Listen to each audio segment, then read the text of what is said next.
자, 테러리즘 5분 시간에는 우리나라의 테러리즘입니다.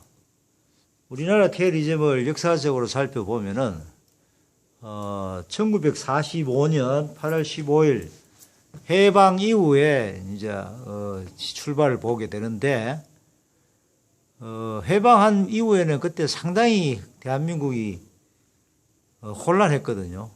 그때 가장 큰 내용은 뭐냐면은 공산주의와 민주주의, 다시 말하면은 좌우익의 이념 대립에서 시작되었습니다. 그래서 조선공산당 간, 우리나라에도 조선공산당이 있었거든요. 그 다음에 독립을 이제 한반도 전체를 독립을 요구하는 독립촉성회, 이 두 단체가 서로 맹렬하게 주도권을 이제 가지려고 대립을 하게 되었습니다.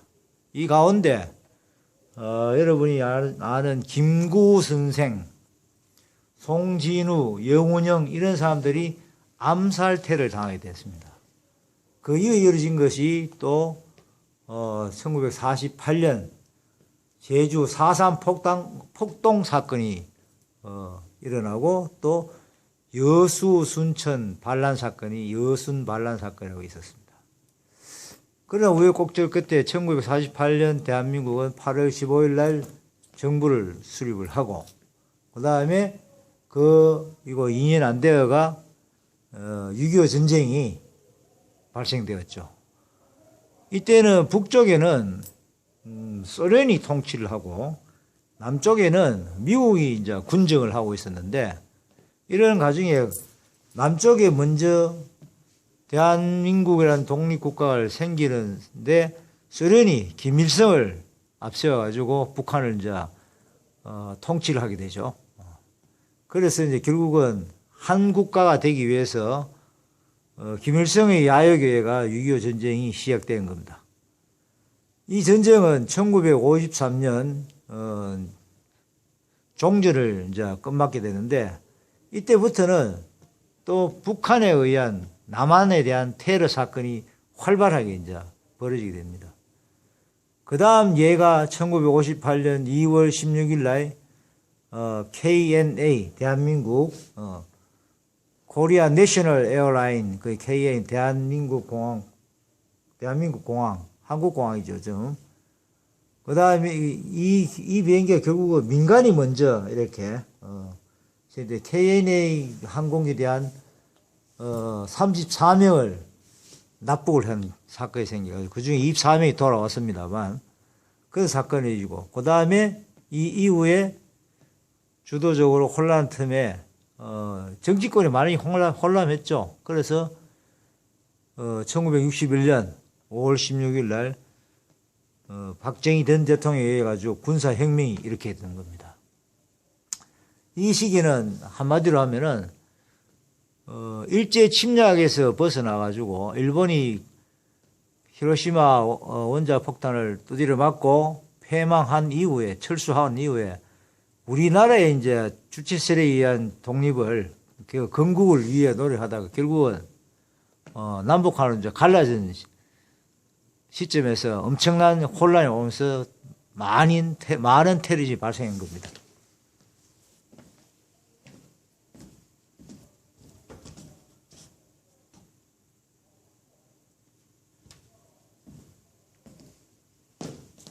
그리고 그 이후에 1960년대는 북한에 의해 가지고 남한으로 우리나라로 대규모의 무장 세력을 게릴라를 보내게 됩니다. 그래서 연도별로 보면은 1967년에 서울과 원산을 연결하는 경원선 폭파 사건이 생겼고 그 이듬해 1월 21일에는 북한군 1, 2, 4군에 의해 가지고 그 부대가 결국은 철책선을 돌파해서 청와대를 습격하는 사건이 발생됐습니다. 여기에 나오면 뒤에 김신족 하는 사람이 나오는데 수많은 이제 경찰관이 국민과 경찰이 죽고 그랬죠. 그러나 여기가 물치하고 바로 며칠 뒤에는 북한은 미국의 푸에블레호를 납북을 했습니다. 이 사건이 또 커지고 또 다음에는 우리나라 칼기를 납북하는 사건이 벌어지고 북한은 60년대 이후에 계속된 이제 뭐 대남 공적, 대남 전선을 전부 다 이런 테러로 많이 이루어집니다. 계속 이어집니다. 70년대 보면은 대통령을 시해하고자 하는 목적이 컸습니다. 그래서 1970년 6월 달에 현충문에 폭탄을 설치해가지고 폭파하는 사건이 발생되었고, 드디어 74년 8월 15일 경축식 행사에서 문세강에 가는 사람에 의해서 박정희 대통령을 저격하는 사건인데, 이 유탄에 영부인인 박영수 여사가 목숨을 거두게 됐죠. 자, 이런 거 있는가 하면은 그의 우연히 우리나라 전방에서 그 지상의 온도와 지하의 온도가 다르잖아요. 그죠? 겨울 되면 지상이 춥고 지하는 이제 따뜻한 기온을 갖고 있는데, 김이 서려지는 지점을 바라고 가보니까 북한군이 제1땅굴을 파고 있었는 겁니다. 상당히 많이 파가지고 남한까지 들어가는 거죠. 그리고 또 2년 뒤이죠. 1976년도 8월 달에는 판문점에 있는 이 미루나무를 철거하는 과정에서 그 북한군이 도끼를 휘둘러 가지고 미군과 한국 사람이 이제 숨지게 하는 그런, 한국군이 숨지게 하는 그런 사건이 되겠죠. 도끼 만행 사건을 합니다. 그리고 또 이어서 74년에 1땅굴이 발견됐는데 또 제2, 제3 땅굴이 또 발견되는 거죠. 그러니까 경기도 쪽하고 강원도 쪽 가까이 이렇게 가면서 세 개 지점의 땅굴을 계속 파고 있었던 상황이죠. 북한이 이렇게 상당히 자기들이 끊임없는 이런 대남 도발을 해왔는 겁니다. 그 모든 것에 보면은 테러리즘이 많이 깔려 있는 겁니다.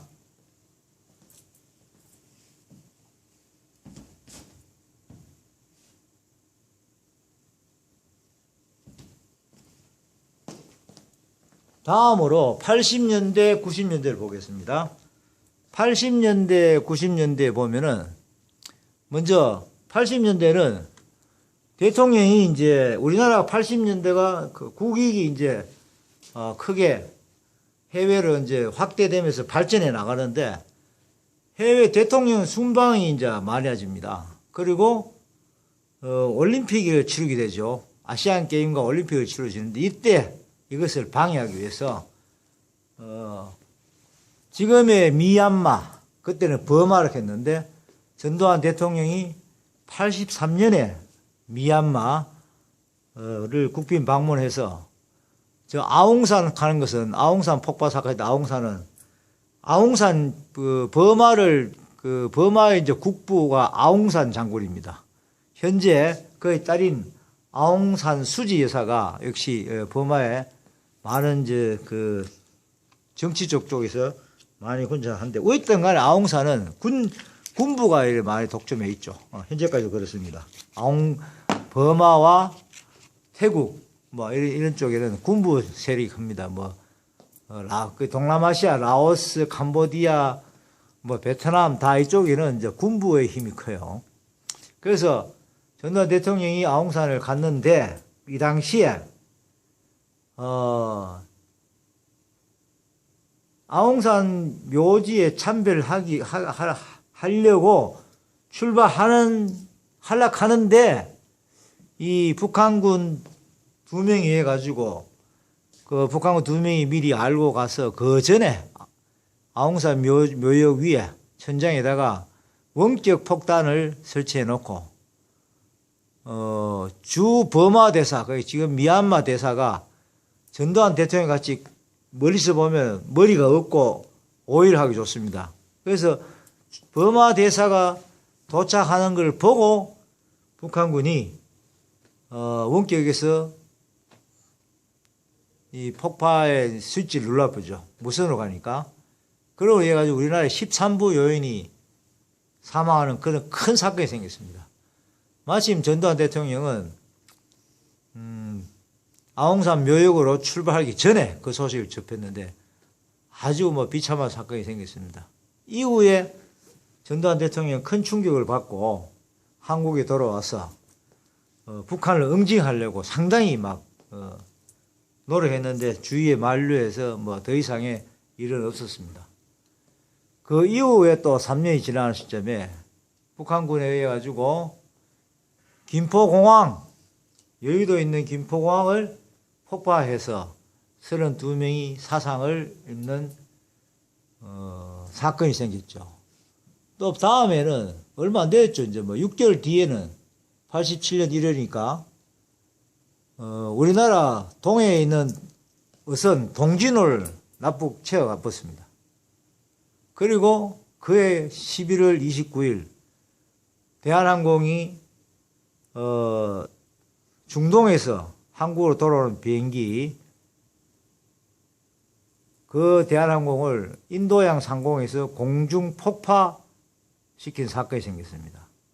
이때 115명이 사망이 되는데 이것이 이제 우리 일명 김현희 사건이라고 하거든요. 이 김현희 씨는 북한군의 공자원으로서 한국에 대한 상세한 교육을 받고 또 김성일이라고 하는 사람이 중국 사람인데 그 두 사람이 위조된 여권으로 일본인 행사를 해서 아부다비 공항에서 출발하는 대한항공에 탑승을 해서 다른 지역에서 탑승을 해서 아부다비에 내리게 되죠.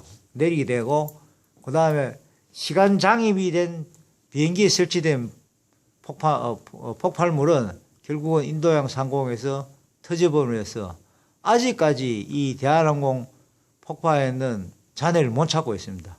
우리나라 사람들이 최근에 보니까 그 잔해를 찾고자 노력하는 사람이 많이 있다고 다큐멘터리 한번 본 적이 있습니다. 자, 이렇듯 80년대에는 올림픽 방해 및 대통령을 위해하고자 북한이 테러를 많이 자행했습니다. 이후 90년 들어와서는 이제 북한 자체에 자기들의 국민들을 위한 체제 유지를 위해 가지고 계속적인 대남 테러를 계속하고 그 다음에 미사일을 이제 개발을 시작했죠. 소련의 도움을 받고 해서 소련과 중국의 도움을 받고 해서 미사일을 개발했고 그 다음에 핵발전소를 가동해서 오늘날 핵연료 재처리하고 핵무기를 개발한 상태로 지금 가고 있습니다. 우리나라는 여기 비해서 미국에 의해가 핵 방지에 대한 부분이 핵 방지에 대한 부분을 갖고 결국은 핵 개발을 못하게 되었습니다. 안타까운 일이기도 한데 어쨌든 90년대는 이제 북한은 더 이상의 도발을 부분적으로 하지만은 그러나 도발을 계속하면서 자기들의 체제 유지, 국민들의 안심 이런 것을 가져갔죠. 그래서 대별되는 사건이 90년도에 또 역시 땅굴이 지속적으로 발견됐습니다. 그 말들 그렇게 북한군이 한번 하면서 그만하지는 않죠. 그 다음에 92년, 95년, 97년에 연속적으로 2, 3년을 주기로 해서 무장간첩 및 게릴라를 동해, 서해, 남해로 침투를 하게 됐습니다. 특히 96년 9월과 98년 6월, 12월에는 동해안 쪽으로 무장공비 잠수함을 침투시켜가지고 크나큰 사건을 일으키게 됐고 99년에는 여러분이 들어본 나 있는 연평해전이 발생됩니다. 그래서 이때 우리나라의 배하고 북한의 배하고 이제 서로 총격을 하면서 부딪히고 하는 가운데 아군의 배 한 척과 북측의 경비정 13척이 이제 파손되고 하는 사건이 생겼죠. 여기 또 순직한 사람들도 있습니다. 자, 이거는 80년대는 해외에서 이런 사건을 많이 보는데 90년대는 뭡니까? 실질적으로 대한민국을 공격을 했다 하는 거죠. 공격을 실제적인 더 많이 공격했다는 얘기죠.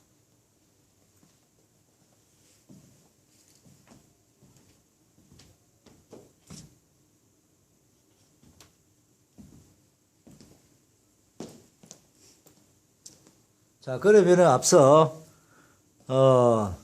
미얀마, 그때는 버마, 그래서 미얀마 아웅산 장군 묘에 가지고 폭파 사건을 한번 살펴보겠습니다.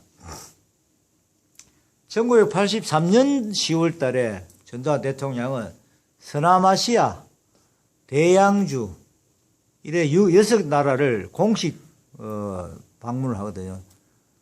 외국의 대통령도 각 국가에 공식 순방을 하고 우리나라 국가도 역시 그렇게 답방 행식으로 합니다. 대통령이 되고 나면은 첫 번째 갖는 국가가 이제 버마, 미얀마죠. 거기에 국립묘지에 아웅산 묘소가 있는데 이 묘소에 원격 조종 폭발물을 장치를 해가지고 우리 그 13부 여인 17명이 사망하게 된 겁니다. 또 미얀마 또 7명, 그러니까 부상 60명, 다 합치면 얼마입니까? 근 84명, 이만한 인원이 이제 사상을 당했죠.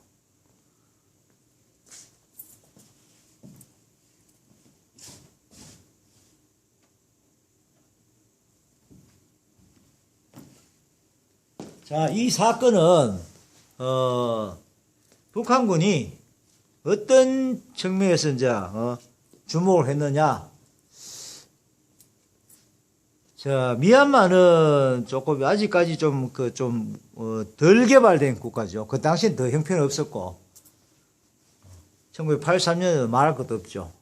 그러니까 치안 능력이 안 되고 그 다음에 치안이 안 되니까 당시에 당연히 우리가 말하는 경호 경비가 약합니다. 특히 아웅산 국립묘지, 아웅산 동원의 국립묘지는 모든 미얀마 사람들이 상당히 우르르해서 사람들이 그렇게 막 출동같이 경비를 쏘고 이런 생각이 없는 거죠. 그래서 이러한 점을 이제 북한이 노렸고, 그 다음에 이 사람들이 어디 뭐 여관이 있고 뭐 호텔이 있는 게 아니고 미얀마 사람의 가정집에 숨어 들어가지고 돈을 주고 거기서 들락날락 하면서 하니까 뭐 돈 받으니까 미얀마 사람들은 큰 의심 안 하고 그냥 뭐 일하러 온 사람이다 생각했으니까 이들에 대한 정보가 약했던 겁니다. 근데 이제 대통령이 오니까 아웅산 묘역이 이제 미얀마 국가에서 좀 우리나라 같으면 외국 원수가 오면 통제를 하고 좀 이래 빠르게 이제 행사 진행되도록 많이 제한을 하죠, 그죠? 그런데 여기는 그렇지 않았다는 얘기죠. 일반인 통제를 잘 안 하고, 그 다음에 그 당시에 아웅산 묘역이 공사를 하고 있었다는 거예요. 뭐 대대적인 공사 아니지만은, 그러더라도 한 나라의 대통령이 다른 나라에 가면 국립묘지를 참배하는 것이 그게 의전 절차입니다. 그래서, 요런 사항이 상당히 북한군 입장에서는 상당히 이제 호기죠, 호기. 그래서 이 내부 수리하니까 좀 인부들도 왔다 갔다 하고 수선한 상황에 이들은 새벽에 침투해가지고 이제 일을 도모를 했죠. 또한 미얀마의 아웅산 묘역은 미얀마 사람들이 생각하는 성역 지역이다. 자기 나라 국부인 아웅산 장군의 묘역이니까. 그래서 우리나라 같으면 그 경계 보안을 해가지고 철저히 검색대를 거치게 하고 그 다음에 검색을 철저히 하는데 미얀마는 이러한 검색을 실시하지 않았다 하는 겁니다. 이런 맹점이 북한군이 잘 활용할 수 있던 그런 상황이 됐죠. 그들이 쓰는 폭발물은 고성능 폭발물, TNT, 다이너마이트, RDX 하는 게다가 컴포지션 하는 폭약입니다. 이 컴포지션은 여러분이 군에 가보면은 잘 볼 수 있겠어요. 뭐냐면 크레모악 하는 지리가 있는데 크레모아를 띄보면 뒤에 안에 그 베어링이 박혀 있고 베어링을 딱 물고 있는 원래는 이렇게 굳기 전에는 말랑말랑한 고체인데 일정 시간 지나면은 컴포지션은 공기에 노출되면은 이제 산화되면서 굳어버죠. 그래서 그 베어링을 꽉 잡고 있는 건데 이 두 개하고 그 다음에 이제 여기 보면 소위탄이죠. 소위탄은 뭐냐면은 소위 물질이 어느 쇠나 자동차나 벽이나 사람이나 물질이 날라가지고 붙으면은 그것이 다 꺼질 때까지 소화기 뿌려도 안 됩니다. 소화기 뿌릴 때까지도 안 돼요. 그래서 소위제를 섞고 그 다음에 기름을 넣고 그 다음에 다이너마이트를 연결해야 이 소위탄을 이거를 한 개 설치해서 강력한 폭발력을 가져왔죠. 컴포지션만 해도 큰데 소위탄에다가 TNT를 같이 붙였다 이거죠. 그러니까 한 번에 몰살하려고 했던 거죠. 아주 나쁜 겁니다. 끔찍한 이야기죠.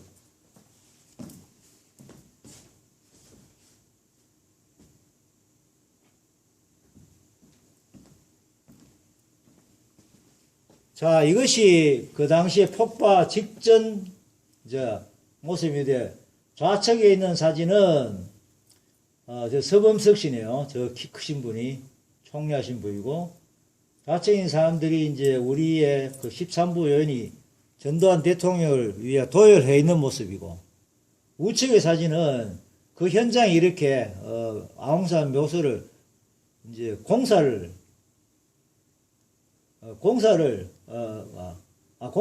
잘못됐습니다. 폭파 공사를 하고 있는 이런 상황이 되어 있으니까 이런 사진에서 어떻게 벌어지는가 한번 보세요.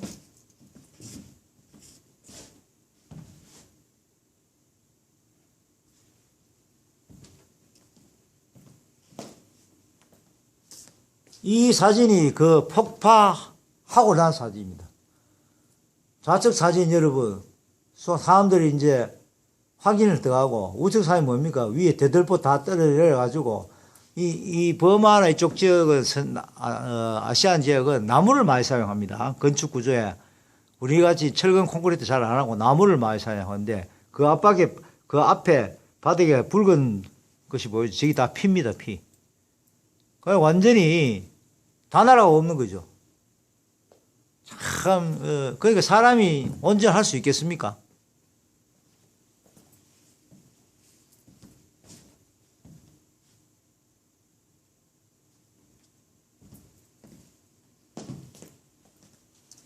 자, 그 다음에는 김현희 사건인 대한항공 칼 8582 폭파 사건에 대해서 알아보겠습니다. 1987년에 일본인으로 위장한 북계 공작원 김성일과 김현희, 그러니까 아버지와 딸로 바그다드 공항에서 타서 아부다비로 가는 대한항공기에 고성능 라디오 폭탄하고 액체 폭탄을 설치해서 미얀마 상공에서 공중 폭발하도록 시간 장입을 해서 결국은 자기들은 아부다비에서 내려붙죠. 내리고 미얀마 상공에 아부다비 내려 다시 한국으로 오는 과정에 미얀마 상공에서 인도양 쪽입니다. 인도양. 그러니까 앞서 교수님 이야기를 인도 했는데 인도의 좌측편이 인도의 좌측편이 안다만 해역하는데 그 인도양이죠. 좌측편의 그 대륙이 미얀마 국가입니다. 우리가 여기서 보면은 서쪽으로 계속 날아가야 되죠. 그죠? 그래서 타고 있던 승객 115명이 전응 사망하는 사건이 됐습니다.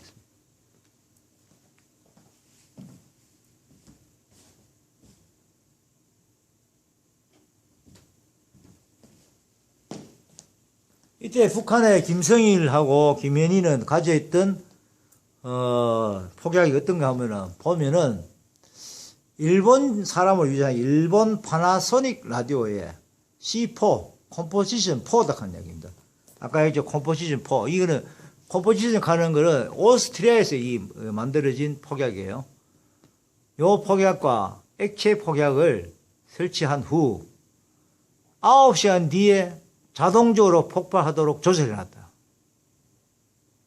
그래서 이들은 이 바그다드에서 들어갈 때 라디오를 이제 다 요즘은 뭐 다 저런 것이 탑승 거부 항목 그 물품이지만은 라디오 검색 이런 것이 사실은 그 당시 지금까지 원활하지 못했으니까 충분히 들어갈 수 있는 거죠. 그 다음에 소형 라디오니까. 그 다음에 그때는 오늘같이 라디오도 많이 개발 안 돼서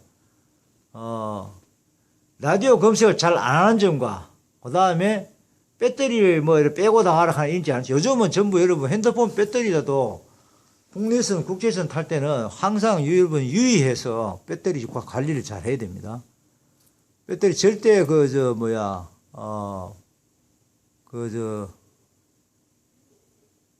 배터리 절대 함부로 실으면 안 되죠. 항상 확인하고 가져와야 됩니다. 그 다음에 액체 폭약은,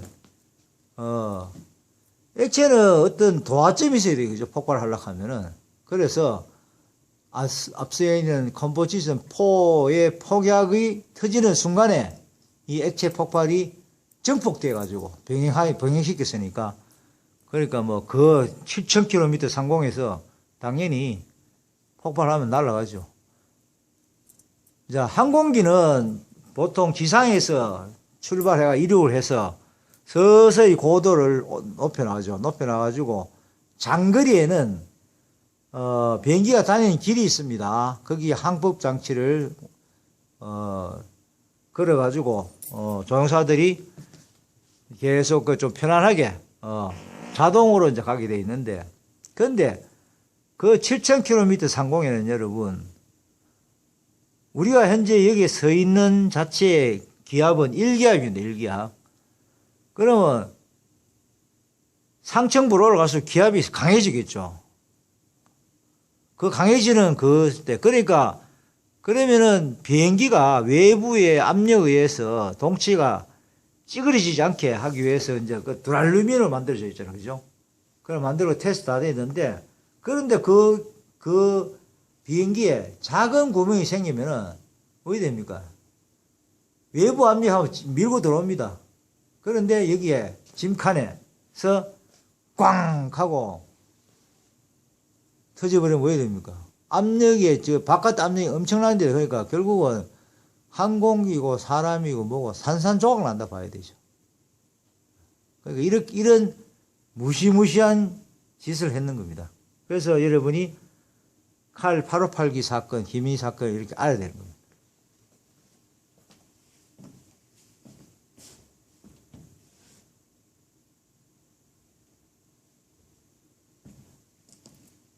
자, 이걸 사진으로, 그림으로 보면은, 개요가 나오는데, 87년 11월 29일, 오후 2시 4분이었다. 버마 상공이었다. 폭발물은 라디오 시한 폭탄 및 액체 폭약으로 피해는 다 죽었죠. 그 밑에 그림 보십시오. 자, 시한 장치, 여기에 라디오 폭탄 적었죠. 그죠? 요 라디오화, 소형입니다. 보다 여기에 우측에는 좌측 그림 우측 하단에는 액체 폭탄하고 이제 용액 있죠, 그죠? 그래서 저렇게 이제 터져버리게 만드는 거죠. 그리고 요에 대한 라디오는 우측에는 라디오 보십시오. 저런 그 일제 라디오에다가 시간 조정 표시 LED 10 해놨죠, 그죠? 그러면은 9시간 후에 폭발하도록 저걸 이제 장치를 만드는 거죠. 라디오를. 그 다음에,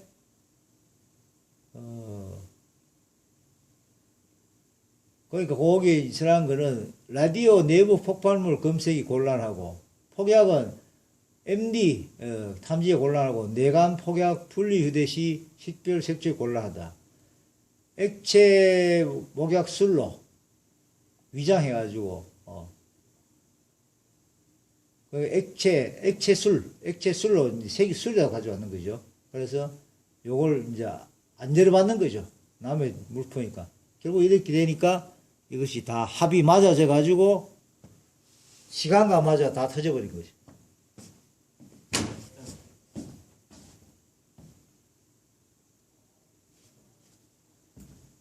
이 사진은 김현희 씨를 나중에 김성일과 김혜일을 이제 추적해 나갔는데, 김성일은 체포주가 조여오니까 입술에 독약 앰플을 깨물어 가지고 죽어버렸습니다. 그래서 김현희 씨는 저렇게 잡혀가지고 이제 우리나라 김포에 이렇게 압송돼 가지고 이제 내려오는 장면입니다.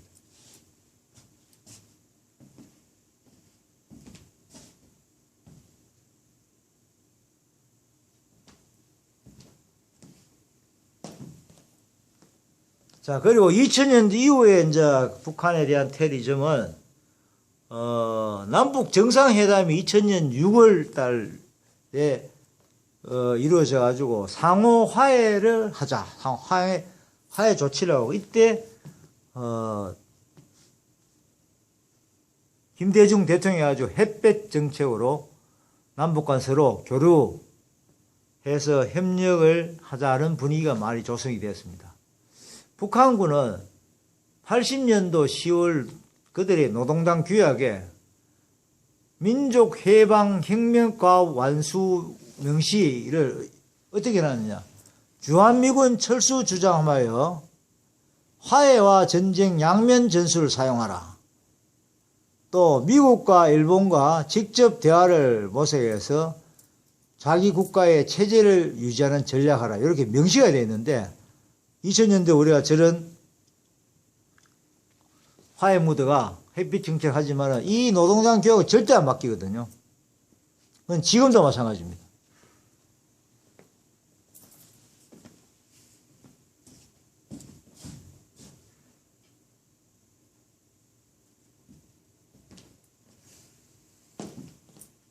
그러면 2000년 이후에 북한에 의한 테러리즘을 그리고 2000년 이후에 이제 여러 국가에서 벌어진 테러리즘 한번 쭉 볼까요? 연도별로. 2001년입니다. 미국 무역센터, WTO, 쌍둥이 빌딩이, 알카에다 조직해가지고 이제 비행기가 추돌해가 완전히 무너지고 그라운드 제로 가는 대로 남아있죠.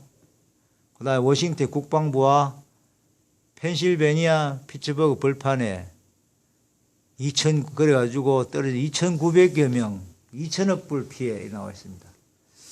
그러고 난 뒤에 얼마 안 돼가 10월 달에, 미국의 플로리다주의 아메리칸 미디어사의 편집장실로 백색 탄재균이 배달이 됩니다. 이거를 재개봉하면 해가지고 22명이 감명되고 그 중에 5명이, 그리고 5명이 또 사망이 되죠.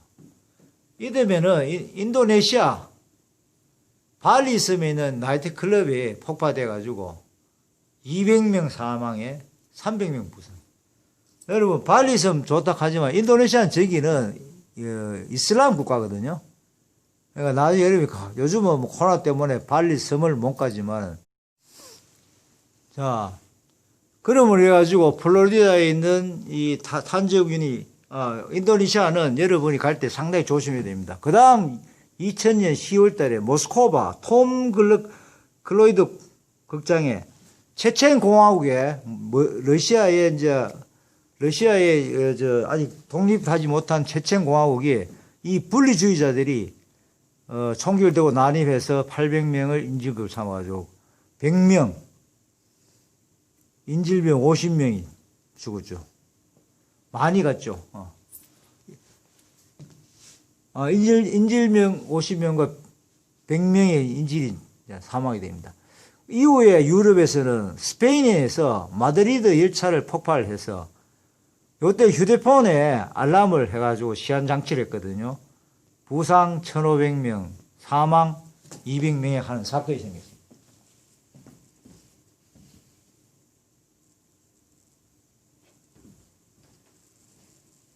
그 다음에는 2004년 이라크의 서부 지역에 우리나라 한국 목사 7명이 납치되고, 또 6월 달에는 팔루자 지역에서 우리나라 무역에서 가나 무역 김선희 씨가 피살 사건이 생기고, 그 다음에 2004년 9월 때는 러시아의 북오세티아 국가국의 베슬란 씨, 이것도 역시 여러분 러시아가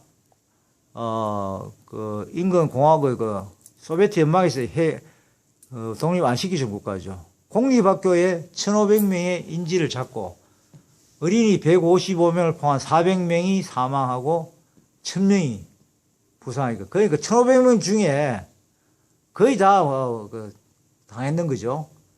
그 다음에 2005년 영국에서는 런던 지하철 킹스 크로스 역에서 네 군데에서 동시에 다발적으로 테러를 일어가지고 700명이 부상하고 56명이 사망하는 사건이 생겼습니다. 2006년에는 인도 뭄바이 이 국가에서 열차 폭발 사건이 생겨가지고 200명이 사망하고 700명이 부상하는데 이건 결국 뭐냐면 종교와 인종적 갈등입니다. 인도는 그런 국가예요. 인도는 여러 가지 종교와 그 다음에 카스트카는 계급 제도가 있거든요.